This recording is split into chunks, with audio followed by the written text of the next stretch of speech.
Exist, existing 1984 and removal of words from the dictionary because the word freedom exists we understand.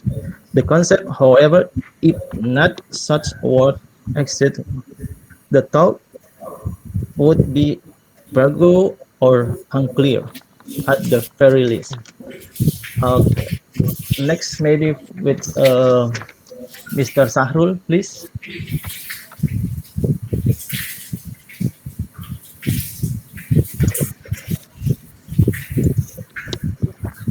Thank you, Mr. Dian.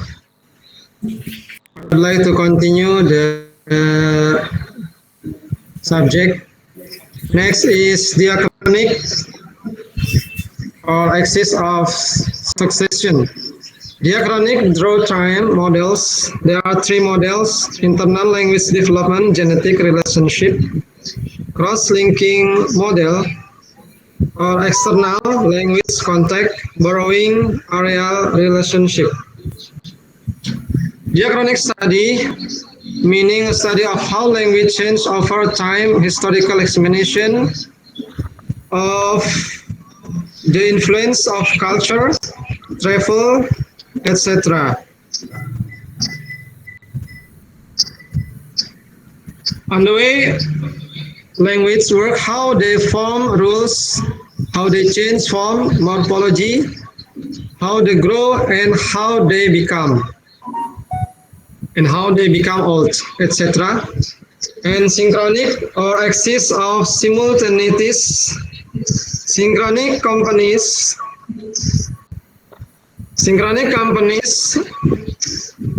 comparison of language, meaning how language compare to each other at any given point in time. A synchronic study of analysis is contrast limits its concern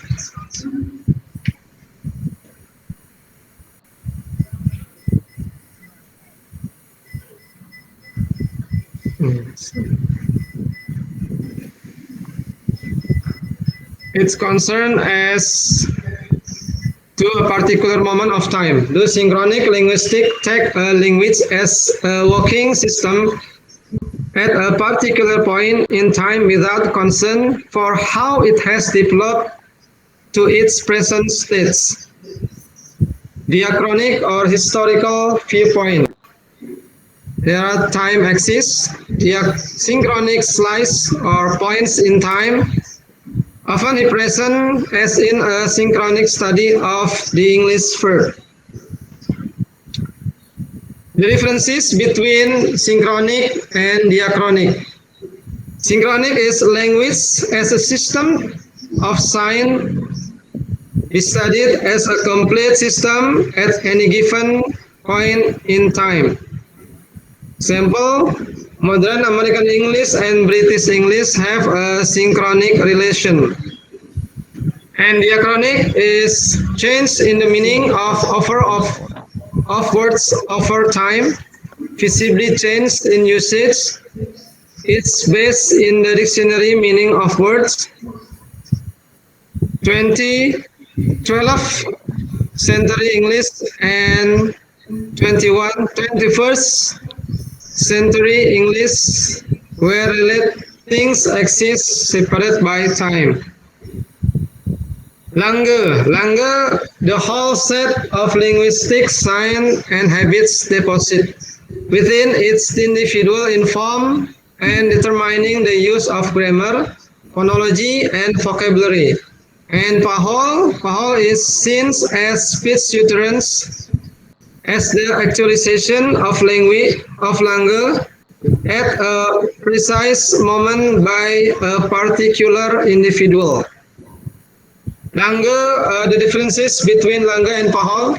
Langue is the abstract system of principal language out of which acts of speech or Pahol occur.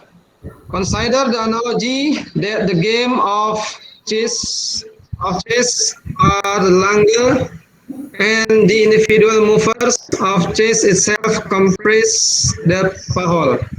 And Pahol, the individual language acts which occur when anyone audibly voice letter, words, sentence, etc. And the last Pahol is the physical manifestation of speech. I think that's all. The presentation about structuralism. And the main point maybe from the structuralism, we can conclude that the structuralism, it's mean the structure of language, not the structure of the sentence. Because in this structure, according to Saussure, there is speech, sound, grammar, and words. That is, we can call language. I think that's all for today. Thank you. Okay, thank you. We have how many group left, Pak Hardi? Three. Two more Two groups. more. Okay. Yeah. So before begin with another group, I just want to give you a little bit of summary or whatever you say about the structuralism. What do you understand about what the group explained to you? Do you understand? Okay. Uh, saya akan tambahkan sedikit biar agak lebih cepat ya. Strukturalisme sosial itu boleh ditulis, boleh apa namanya diingat-ingat, terserah yang jelas saya ingin Anda mengerti bahwa struktur yang ide Sesul mengenai struktur itu adalah menurutnya struktur itu adalah sebuah struktur bangunan abstrak yang terbentuk oleh sejumlah komponen ya, dalam hal ini bahasa tentu saja yang satu sama lain saling berhubungan dan sifatnya itu struktur itu yang pertama dia saling berhubungan satu sama lain ya, kemudian juga dia struktur itu merupakan satu totalitas, jadi dia nggak bisa hanya bagian kiri atau kanan, enggak, dia harus totalitas, kemudian dia otoregulatif, kemudian dia transformatif ya. Nah, kemudian yang harus dicatat juga bahwa karena sifatnya yang abstrak, struktur itu ada dalam kognisi manusia, sehingga manusialah ya, melalui kognisinya yang melihat berbagai gejala yang dilihat dan dialaminya dari struktur itu. Nah, saya juga ingin menambahkan atau memperjelas karena mungkin tadi sudah memperjelas sedikit dari konsep Saussure itu. Saussure itu sebetulnya mengemukakan 4 konsep ya yang dari Saussure itu. Yang pertama konsep langue parole tadi yang sudah dijelaskan. Yang kedua adalah konsep sintagmatik dan paradigmatik. Yang ketiga itu adalah konsep sinkroni diakroni dan yang keempat adalah konsep signifiant dengan signifié atau signifier dengan signified. Itu yang keempat ya. Nah, konsep langue parole adalah sebuah konsep tentang hakikat bahasa sebagai suatu gejala sosial. Jadi di sini dalam konsep langue parole ini bahasa dianggap atau dipandang sebagai bagian dari kehidupan bermasyarakat, sehingga pada dasarnya berfungsi atas perjanjian sosial atau konvensi ya. Biasanya misalnya di kita itu berkeliling-keliling, di Malaysia itu berpusing-pusing. Nah, itu ada konvensi. Di kita begini, di sana beginu atau begitu. Ya. Nah, itu konsep langue parole ya. Jadi berdasarkan perjanjian sosial atau konvensi yang atau yang isinya konvensi itu adalah kaidah-kaidah yang disepakati bersama. Nah, kemudian juga langue itu merupakan prinsip yang disepakati bersama. ya. Jadi misalnya bahasa itu kalau dalam bahasa Indonesia harus ada subjek, predikat, objek misalnya. Itu langganya. Sementara perwujudan prinsip-prinsip itu dalam kehidupan berbahasa disebut parol, ya. Nah, agak sulit memang kalau mau diterjemahkan dalam bahasa Indonesia karena penanda dengan petanda. Langge parol itu apa ya, terjemahan dalam bahasa Indonesia ini agak sulit juga. Rasanya saya pernah menjelaskan juga bahwa konsep langue parole itu misalnya bisa kita analogikan dalam sebuah permainan catur, ya. Nah, pelaksanaan permainan catur itu kan telah ditetapkan, ada aturannya kan, aturannya bahwa cara menjalankan kuda misalnya L, kemudian raja selangkah-selangkah tapi ke segala arah, kemudian misalnya ratu itu berjalan dengan langkah tak terbatas ke segala arah kecuali diagonal misalnya begitu. Nah, setiap pemain catur dipedomani atau diperlengkapi atau harus mengenal pedomannya itu yang disebut oleh langgenya itu, ya. Nah, kemudian permainan caturnya itu diwujudkan dalam praktiknya, diwujudkan dalam tahol tadi. Jadi misalnya saya mau menjalankan apa dulu, bagaimana dulu. Nah, itu taholnya, ya. Jadi konsep yang pertama dari sosur itu langue parole. Tadi sudah sama Pak Sahrul sebetulnya. Cuman takutnya karena Pak Sahrulnya cepet-cepet Bapak Ibu kurang dengar atau bagaimana ya. Saya hanya menjelaskan sedikit saja. Kemudian ada konsep sintagmatik paradigmatik ya Bapak Ibu. Konsep sintagmatik paradigmatik ini adalah konsep yang mendasari pengertian struktur dalam sistem ya Bapak Ibu ya. Nah, dalam analisis bahasa, Saussure ini menekankan pentingnya membedakan hubungan antar unsur itu tadi ya. Jadi hubungan antar unsur dalam suatu sistem sintagmatik misalnya. Hubungan antara unsur dengan unsur lain di dalam struktur itu secara asosiatif, paradigmatik, itu baik hubungannya perbedaan oposisi maupun hubungan kesamaan. Nah, misalnya saya makan mie, ya. Dia makan mie.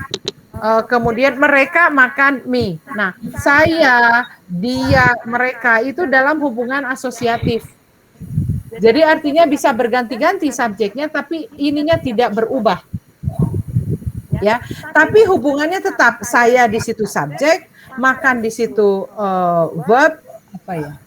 Ya verb ya. Kemudian mie-nya itu objeknya. Jadi secara sintagmatis dia tetap hubungannya itu satu kesatuan strukturnya itu. Kemudian nanti misalnya ada adverb kemarin atau besok atau kapan terserah. Ya, tapi itu yang dinamakan hubungan sintagmatik yang horizontalnya. Tapi hubungan paradigmatiknya itu yang vertikalnya itu, seperti tadi subjeknya bisa ganti.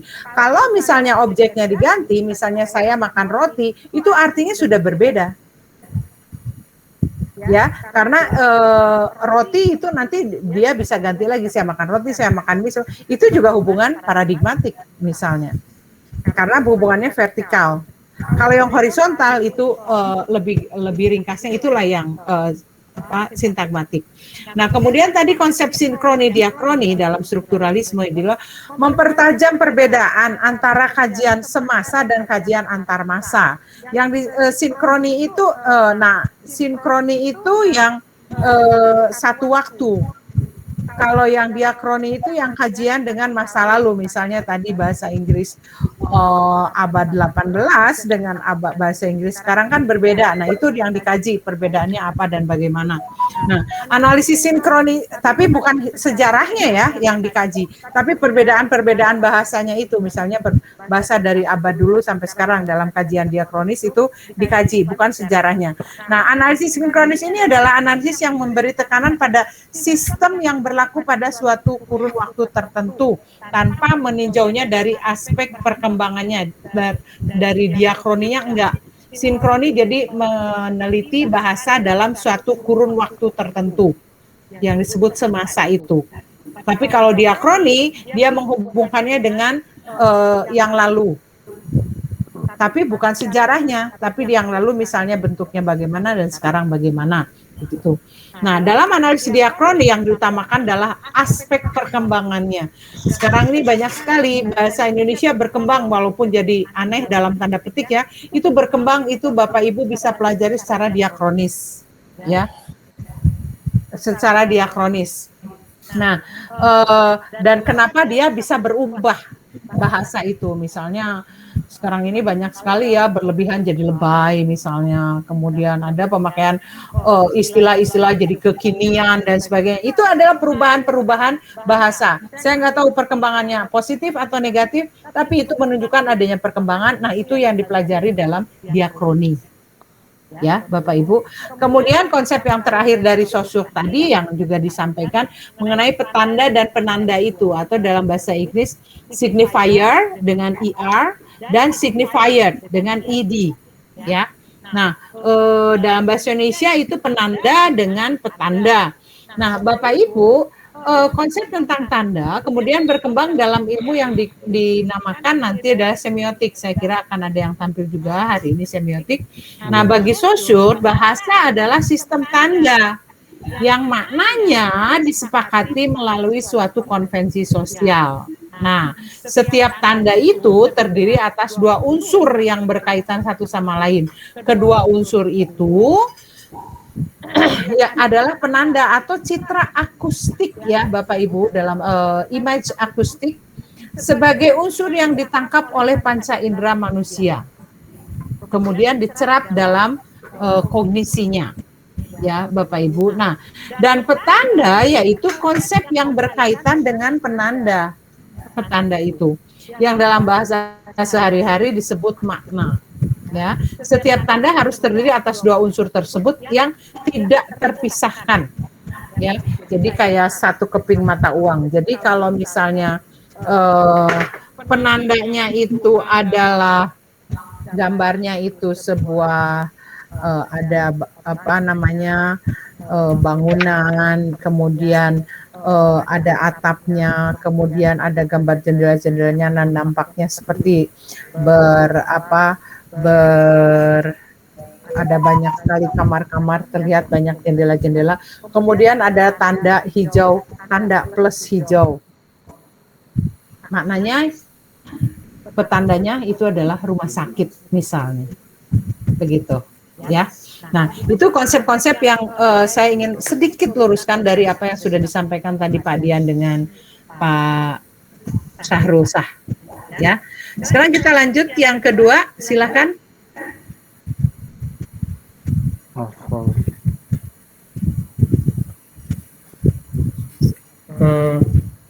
Mas Rifki udah ada ya? Rifki Hasbullah udah ada kan? Halo. Faisal. Ada itu Pak. Halo. Iya, Idam Faras ada nggak? Nggak ada kelihatannya Bu, nggak masuk. Nggak masuk ya, oke. Oke, Pak siapa Rifki yang itu kedua? aja. Pak Rifki Hasbullah. Ya.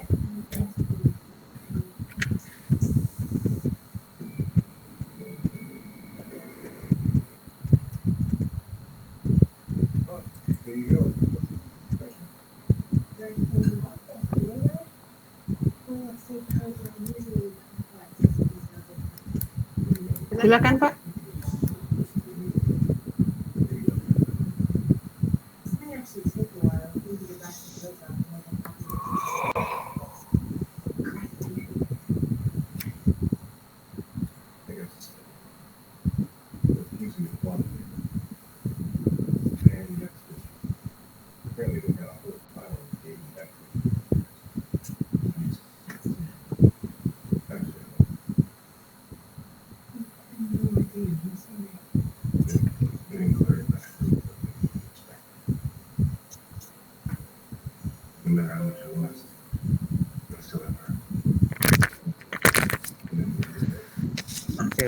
Bismillahirrahmanirrahim. Assalamualaikum warahmatullahi wabarakatuh. Waalaikumsalam warahmatullahi wabarakatuh. Waalaikumsalam warahmatullahi wabarakatuh. Good evening, Bu Oom. Good evening, ladies and gentlemen. In this good opportunity, I'd like to present uh, the title about morphology, the words of language.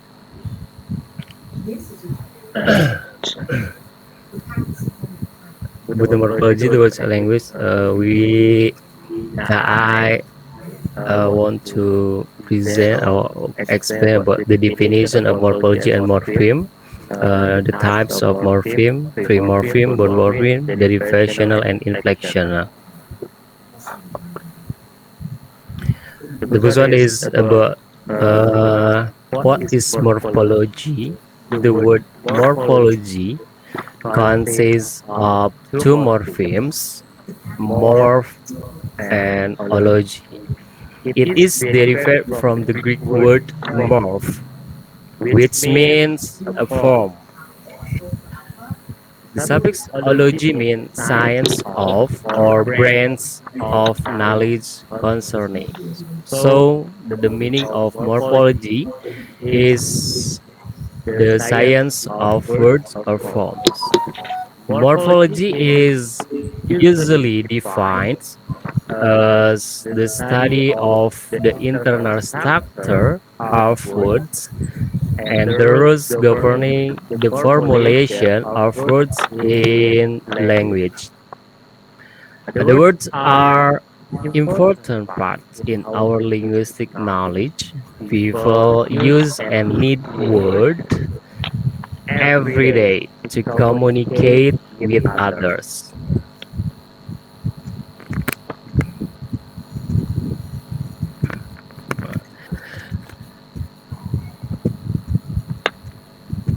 Morphology in the linguistic study of the internal construction of words, language very widely in the degree to which words can be analyzed into word elements or morphemes.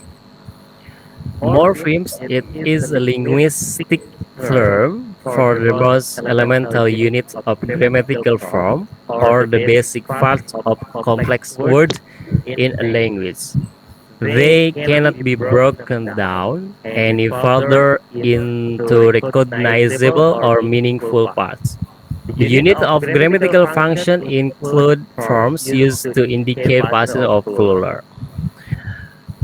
Morpheme is the small meaningful units in language, and words become the central point in studying morphology.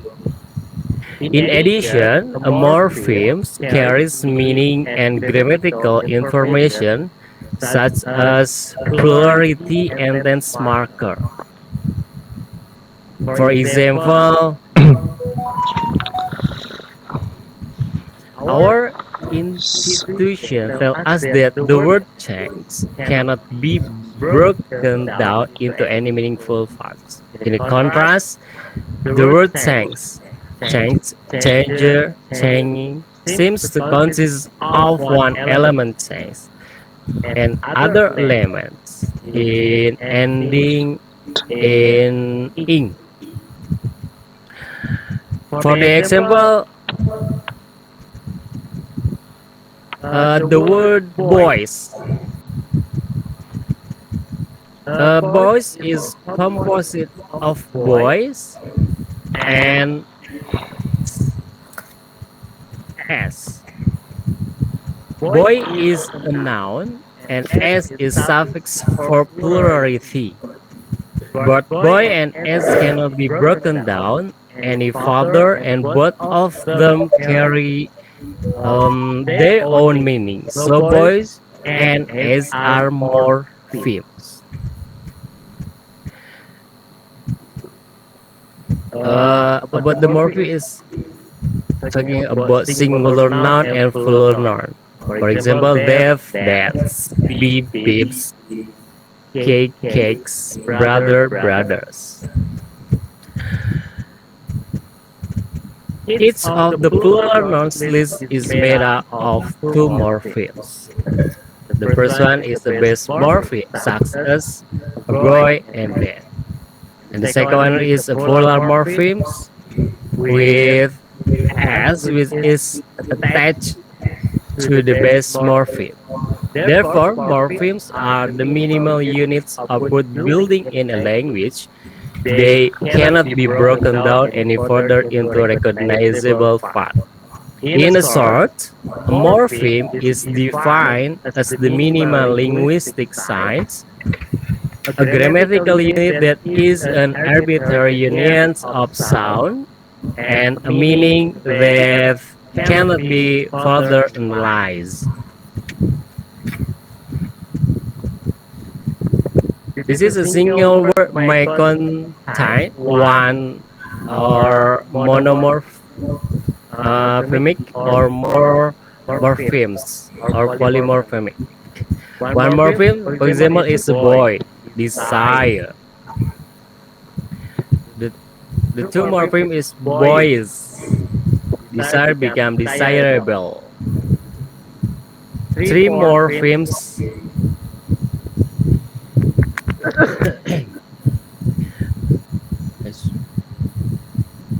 three morpheme, boysness and desirableness, a desirability.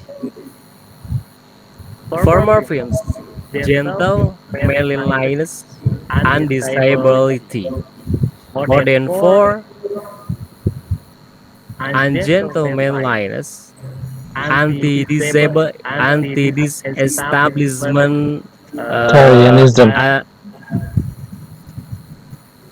Establishmentarian. Anti-disestablishment. anti-establishmentarianism.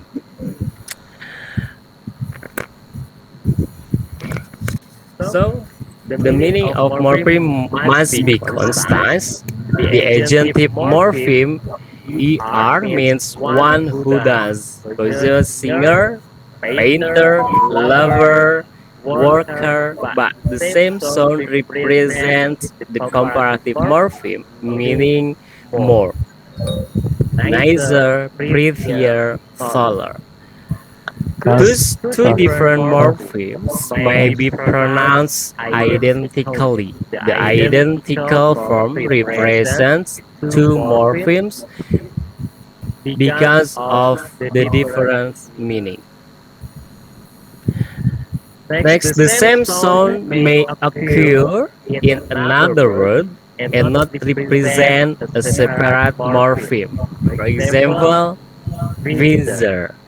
On the contrary, the two morphemes er and ster have the same meaning but different forms. For example, singers and songster mean one who sings. All this follow from the concept of the morpheme as a sound plus a meaning unit. The words. Words fall into two general classes, simple and complex. The simple words, example, boy, desire, are single free morphemes that cannot be broken down further into meaningful parts. Second one is complex words. Example, disagreement, undesirable, that is consists of two or more morphemes in combination.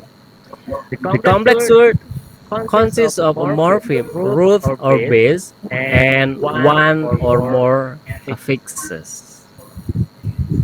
The root is morpheme around which word can be built up through the addition of affixes. Example of English roots are read in reader, do in redo, sip in conceive, and link in linguist. A root may or may not stand alone. Read and do may stand alone, whereas sip and link may not stand alone. When a root morpheme is combined with an affix, it forms a stem and a new word. The word base is also used to um, used to mean any root system.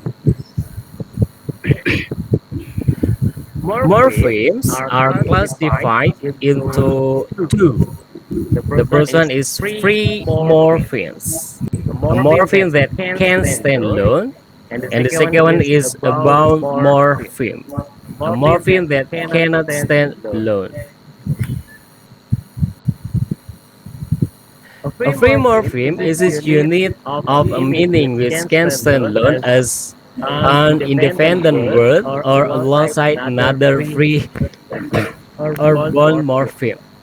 For example, the word tree, ray, death. It cannot be split into anything smaller. Content word, it's mean that noun, verb, adjective, adverb, and function word. It's about preposition, articles, conjunctions, pronoun, etc. It's belong to free primorphics. Now this is, for example, about the content words or independent words, brother, run, talk, weekly. The function words is served to indicate some grammatical function in a phrase or sentence. For example, conjunction in or, articles and demonstrative, this, that, and etc. And preposition to, from, and f, with, and etc. Second is a bound morpheme. It is a unit of meaning which can only exist alongside a free morpheme, must be attached to another morpheme or words, or affixes are both. Affixes are referred to prefix are attached to the beginning of another morpheme, such as prefix re. In the words like redo, re-rive, re-things. Second one is the suffixes are attached to the end of another morpheme, such as suffix ic or is. In the words like modernize, actualize, centralize, and suffix in the words living, eating, and running. Many languages have prefixes and suffixes, however, they may differ in how they deploy these morphemes. A morpheme that is prefix in one language may be a suffix in another and vice versa. For example, in English, the plural morphemes is used as and eis.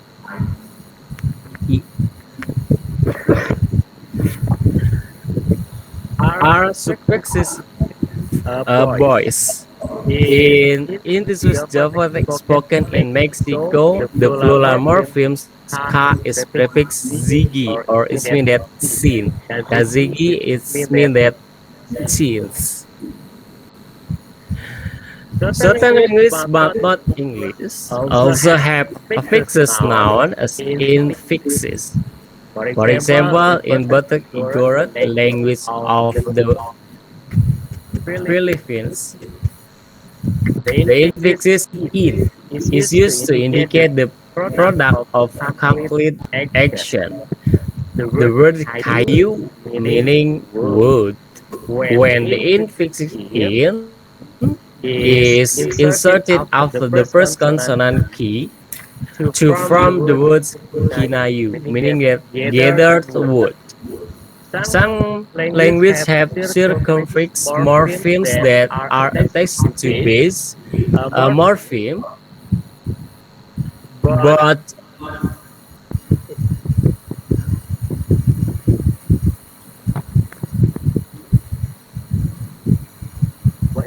and finally, it's according to the German.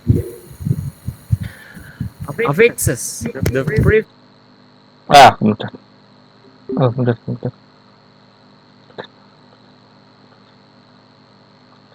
Bentar, bentar.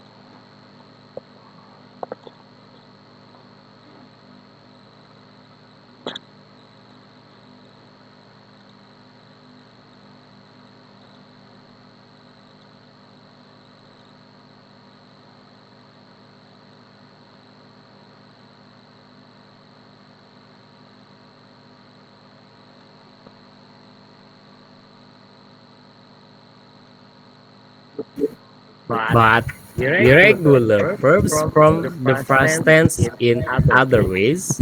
Sing, say. Adjective. Adjective can take the suffix er and est. For example, big, bigger, biggers. But some adjectives cannot take er or est instead with words more and most. For example, beautiful, more beautiful, or most beautiful. Adverbs. The adverbs share many of the properties of adjective and are Adject. often formed from adjectives by Iya. the addition of the suffix l and y. The adverbs, for example, quickly, easily, slowly. Free morpheme and bone morpheme, it must be noted that not all bone morpheme are affixes. For example, in English, certain words have contracted forms.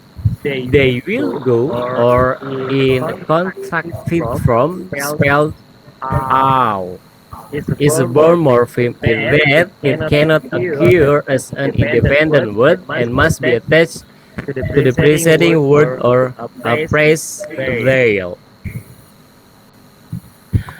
S, the contracted form of is. The old car's not running anymore. V, the contracted form of have. They've gone jogging. D, the contracted form of would. Would I'd I like to be rich. be Aim, the contracted form of am. I'm not going. I'm not Another type of bone morpheme is illustrated by the morpheme crane, which occur in words such as cranberry, cannibal, and canfrew. The form crane cannot stand alone as a free morpheme, must occur within words such as just seated. For this reason, crane is a bone morpheme. Morpheme, there are classified as two pre-morphemes and bone morphemes. The pre-morphemes uh, the content words and function words. Content words consists of noun, verbs, adjective, adverb, and comparatives. And the function words of pre-morphemes consists of conjunction, article, demonstrative, preposition. The bone morphemes affixes bone-based and constructed form. The affixes consist of two prefixes and suffixes. I think that's all about the morphology. Okay, thank you. So, but the morphology is quite common, so we can continue to the next topic, and after we can do our discussion if we have time. Okay, who's next? okay. Yes, Miss, it's me. It's Okay, my turn. I hope you okay, you can start now. have to open the because of what or window because there is no explanation. from ballpoint. Okay, okay, okay, ladies and gentlemen. I will present about the semiotic. My name is Faisal Ramadhani. Okay, the next slide.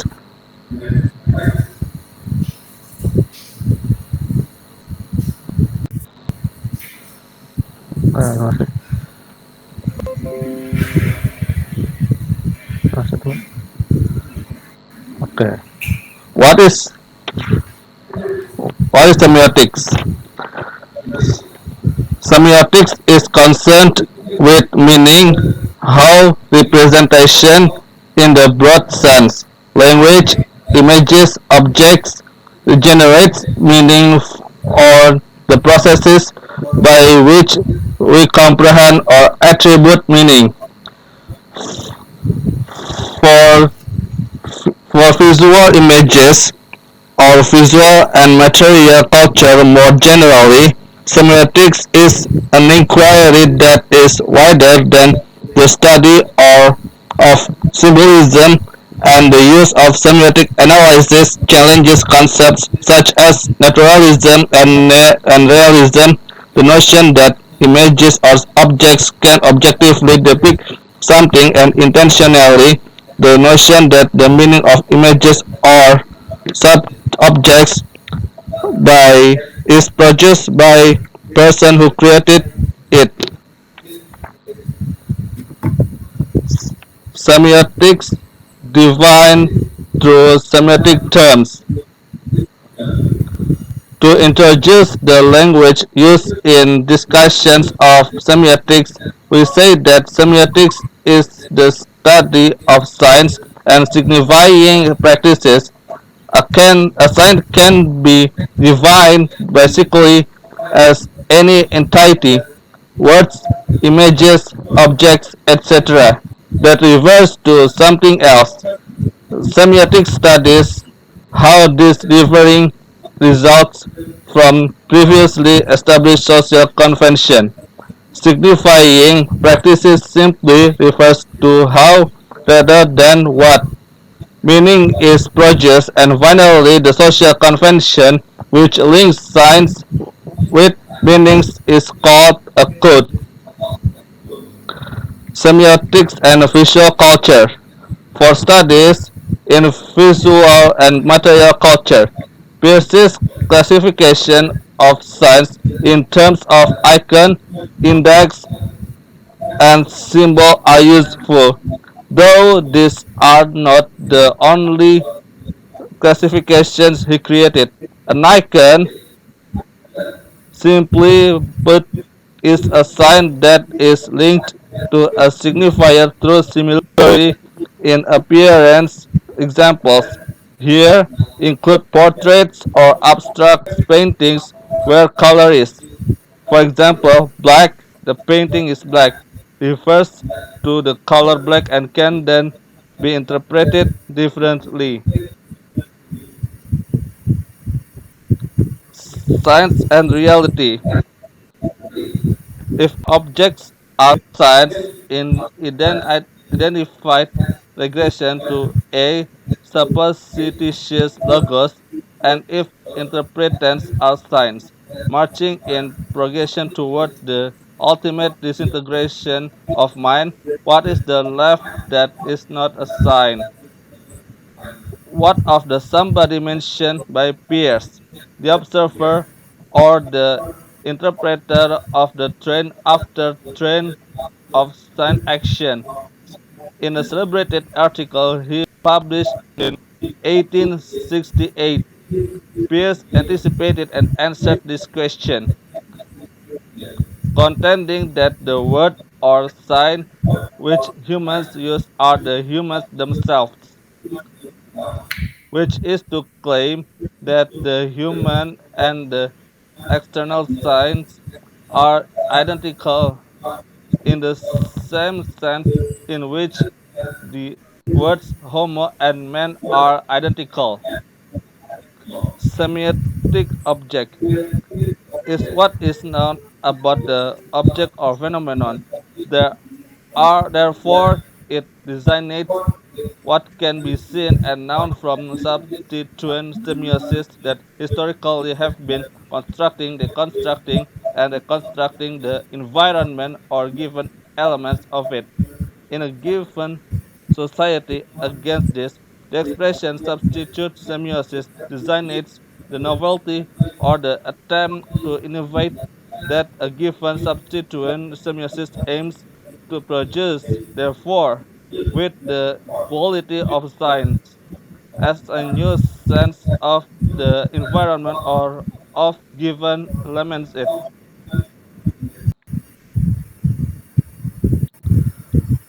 Non-vocal communication.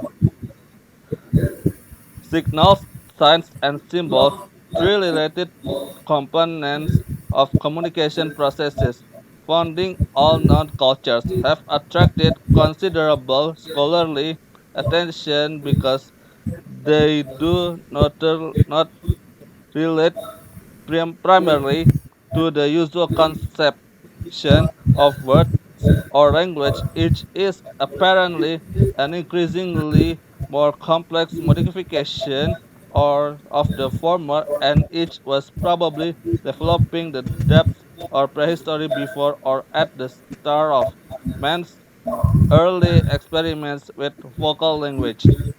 Signals. A signal may be considered as an interruption in a field or constant energy transfer. An example is the dots and dashes that open and close the electromagnetic field of a telegraph circuit. Such as interruptions do not require the construction of a man-made field. Interruptions in nature. Example, the tapping of a pencil in a silent room or puffs of smoke rising from a mountain top may produce the same result. The basic function of such signals is to provide the change of a signal environmental factor in order to attract attention and to transfer meaning. A code system that refers instructions to same form of meaningful language may easily be developed by with a crude vocabulary of dots, dashes, or other elemental audio and visual articulations taken by themselves. The interruptions have a potential breadth of meaning that seems extremely small. They may indicate the presence of an individual in a room, his impatience, agreement or disagreement with some aspect of his environment, or in the case of scream for help, a critical situation demanding attention coded to refer to spoken or written language. Their potential to communicate language extremely great. Signs. While signs are usually less germane to the development of words than signals, most of them contain greater amounts of meaning of and by themselves. Ashley Montagu, an anthropologist, has defined a sign as a concrete denoter possessing an inherent specific meaning roughly analogous to the sentence "this is it, something, do something about it." The most common signs encountered in daily life are pictures or drawing. Although a human posture, like a clenched fist, an outstretched arm, or a hand pose in a stop gesture may also serve as signs. The main difference between a sign and signal is that a sign, like policeman's badge, contains meanings of an intrinsic nature, and a signal like a scream for help is merely a device by which one is able to formulate extrinsic meaning. The difference is illustrated by the observation that many types of animals respond to signals, while only a few intelligent by trained animals, usually dogs and apes, are competent to respond even to sample signs. All noun cultures utilize signs to convey relatively simple messages swiftly and conveniently. Signs may depend for their meaning upon their form, setting, color, or location. In the United States, traffic signs, uniforms, badges, and border posts are frequently encountered signs taken en masse by society's lexicon of sign makes up a rich vocabulary colorful communications. Symbols. Symbols are more difficult than signs to understand and to define because, unlike signs and signals, they are intricately woven into an individual's ongoing perceptions of the world. They appear to contain a dimly understood capacity that, as one of their functions, in fact defines the very reality of the world. The symbol has been defined as any device with which an abstraction can be made out of far from code.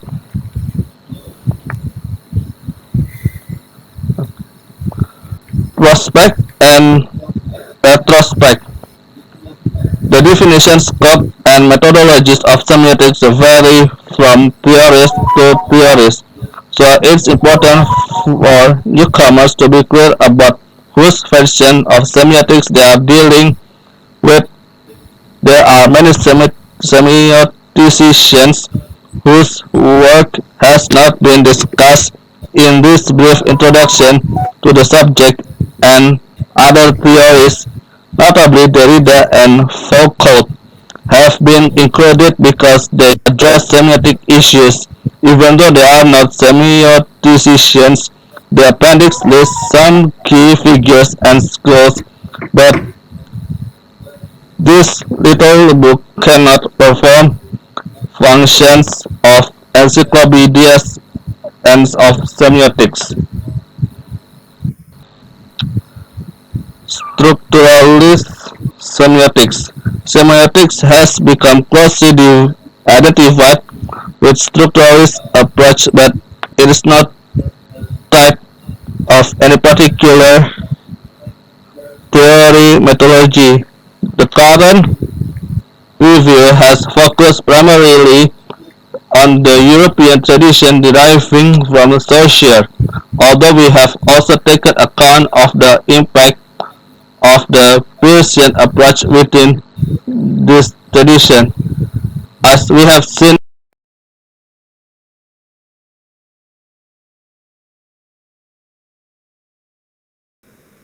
inflections of structuralist and post-structuralist semiotics. Post-structuralist semiotics.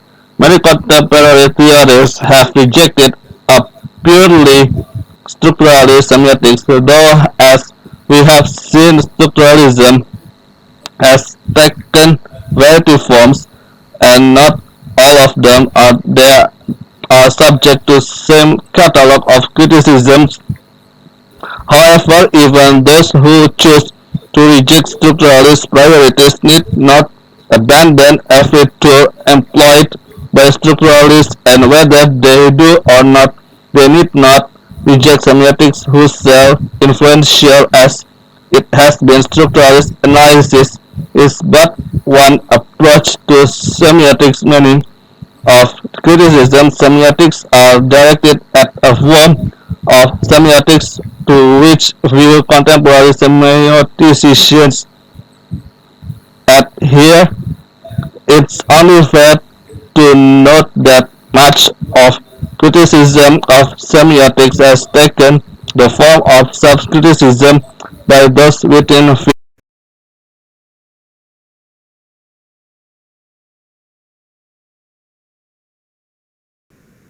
fictions to grapple with the implications of new theories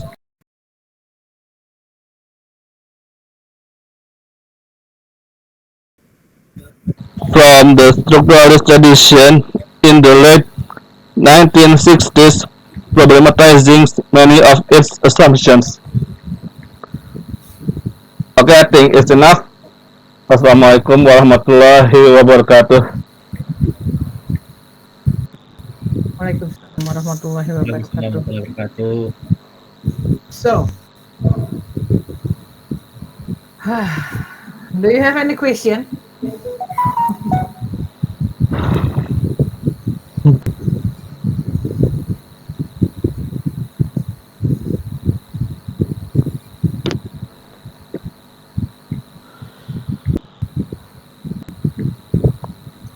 Okay, about the subject that we talked here, that we discussed here in our meeting. So all of them uh, will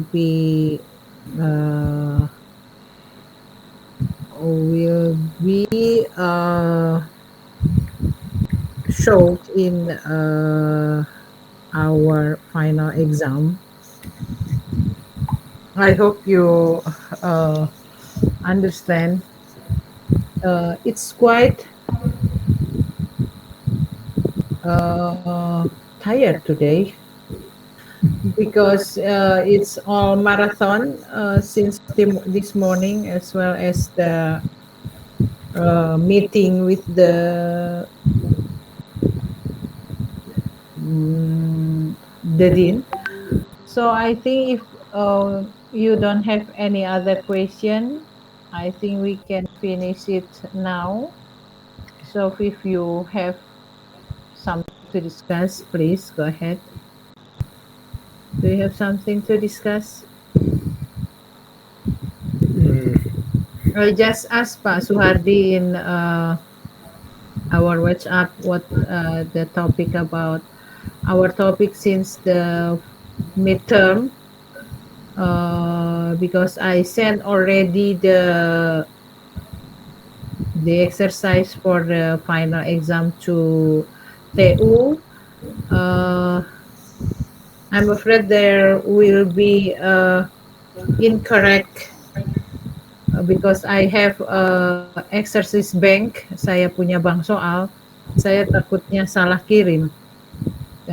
That's why I asked Pak Hardi.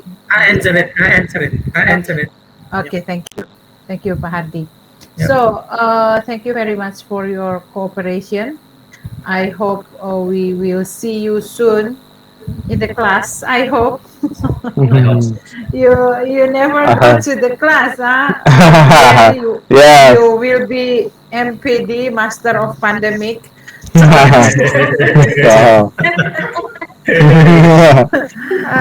Yeah, because you never be in the class. Okay. And of course, for a final exam will be held online as well. So that's why you're MPD instead of Master of Pandemic. Okay. Thank you very much for our discussion, for our cooperation until now, since the beginning. I hope you can use our knowledge to developing your competency in teaching or another subject. So I think this is it. Thank you very much. Stay safe, stay healthy. Assalamualaikum warahmatullahi wabarakatuh.